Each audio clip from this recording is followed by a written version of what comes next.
to march back into the madness. Siena wins the MAAC.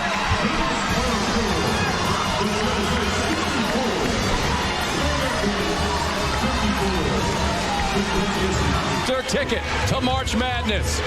With that win over MAAC a couple nights ago at the MAAC tournament, Siena making it to the big dance, to March Madness in the NCAA tournament. Assistant coach, a former SU great Ryan Blackwell, joining us on the Ryan, you were on the Celebrity Hotline. Well, thanks for having me. Well, thanks for doing it. I know it's been like an exciting and a hectic couple of days. But first and foremost, congratulations. It's thrilling to see you and Gerry and Siena do so well in just a couple of seasons to make it to March Madness.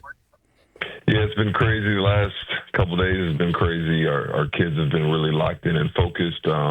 Gerry's done an amazing job in just a short time, and credit to our kids, to our staff, and to the culture that's been built in such a short period of time. Like I said, the kids have been bought in through all the adversity, all the ups and downs, the injuries we've had to deal with. Recently, our starting power forward was deemed ineligible by the NCAA. So we've been dealing with a lot. So to be able to get to this point through all of that, really playing with 7 scholarship players is tremendous. Now that you've made it as an assistant coach with Siena, and I know obviously when you played at Syracuse, a veteran of many postseason tournaments and March Madness. How is it compared as a player making it into the NCAA tournament to now being in the position where you are at Siena and taking a school that 2 years ago was 4-28 and now into the tournament? Describe the difference in that feel. So it's different. Obviously, as a coach, as a player, we did it, physically getting prepared as a young college kid, and now, utilizing that experience that we all went through to try to get these guys prepared. And then when you're dealing with a one-bid league, when we were at Syracuse, fortunately, we were really good. We were never on the bubble. We were always at an at-large bid, or if we won the Big East, a little bit of a higher seed. So we never had to deal with this where we were the 3 seed, and you have to win the tournament to get into the NCAA tournament. So it's really exciting for these kids and getting them prepared. And I think it's a lot more gratifying knowing what these kids have gone through day in and day out, how hard they've worked to get to this point. They're a really special group, really great group, really locked in, and the chemistry's been great on and off the court, and I couldn't be happier for these kids. Are you giving them any special advice from your own experience? Yeah, I just tell them take it one day at a time. We have some guys that this is their last year, whether they're a fifth-year senior or just take it one day at a time. Enjoy the process. Enjoy everything that they're going through. It's a once-in-a-lifetime thing for a lot of these guys. They've never been to March Madness. So I'm just telling them to soak it all in, continue to work hard. We don't know who we're going to be playing. We got to wait till Sunday. But regardless, we're going to have a chance. It doesn't matter if we're playing a 1 seed, a 2 seed, a 3 seed, whatever seed we are, we have to continue to go through the process like we've been going through. Stay healthy, continue to work, and keep our heads down.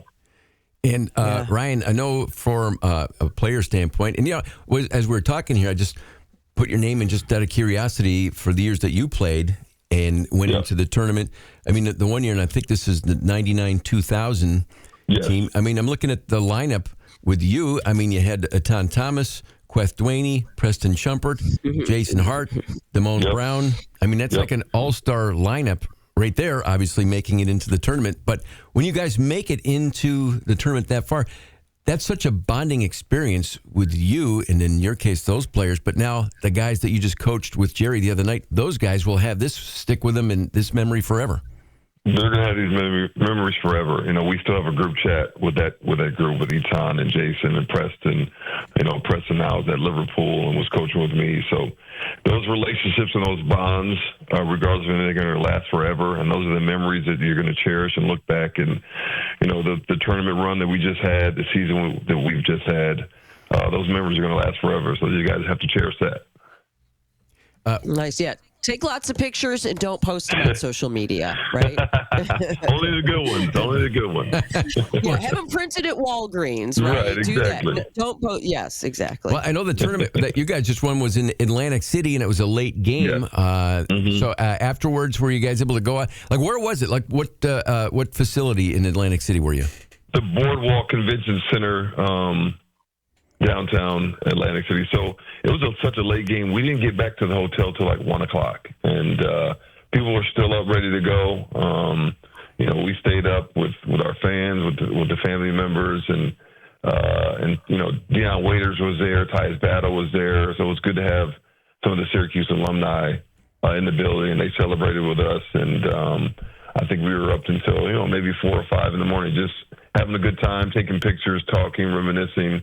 I think everyone was a little bit tired, but it was an enjoyable bus ride home yesterday for sure. Last year we lost in the first round, and just to go from that point, like you said, from 4 wins to 14 to 23 in 2 years. They haven't been in the tournament in 16 years. So to do that in such a short time is a testament to Gerry and our staff and our kids and the culture in the school.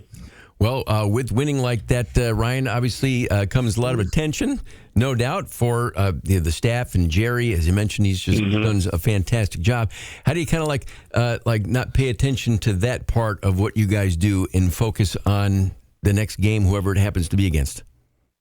Yeah, it's inevitable that that stuff's going to come up, especially with the firing of, unfortunately, with Autry and the staff. And Gerry understands that. We understand that, but like we said, we have a job to do, and right now we're focused on that. We want to win. We have to obviously figure out who we're going to be playing. There's going to be distractions, but I think the best thing about this group is their ability to remain focused throughout everything. Like I said, throughout all the injuries and all the ups and downs and setbacks, they've been focused on everything and continue to grind and work hard and be focused on the goal. So they'll be ready. Hey, Ryan, at a place like Siena, I mean, it's a great institution there in the Capital District, and smaller, obviously, than a lot of the bigger programs around. But guys tend to probably stay there in other schools of similar size for longer. They're instead of like the constant turnaround, maybe at some of the bigger D1 programs. Does that make it even a little more special for the players who play at Siena in places like that? That they are actually staying there longer and maybe they're tighter? Yeah, I think, like a Gavin Doty, we were lucky to retain him. Brendan Coyle, who was in his 4th year, he's the long mainstay, and some of the other guys that actually came back. And I think, again, it goes back to the culture that has been built in such a short time. These guys wanted to come back and try to win a championship. That's why Gavin came back. He said, I want to come back and win a championship with Gerry and this staff and this group, unfinished business, because he could have gone and made more money. This NIL landscape, it's crazy. You just never know. So I think that makes it more special that we have a group that came back and stayed together and wanted to win at Siena. Well, we're excited for you, Ryan, you and the team. And there are a lot of Siena fans here in Central New York who've been following, obviously, for the last couple of seasons. And then, like, completely hypothetical, and maybe it's way down the road, Ryan, but say, for example, Gerry got a call that interested him. And then, is that something that you would like? The whole crew would come or go? Or yeah, I mean, right. I would have hypothetically. I mean, hypothetically, we bleed orange no matter what. We're part of the Orange family, and if that call were to come and Gerry would entertain that, I think that's a conversation that would be had, but that would be hard to turn down. That's all I'm going to say. No, I agree. No doubt. I mean, it's you are part of the family. And again, going back to what you said about Red, and for a guy like Red who came here and played at New York City in the early '90s, and then came back as an assistant, and then the head coach to, in his words yesterday, an honor to coach at your alma mater. He bleeds orange and is part of the Orange family forever.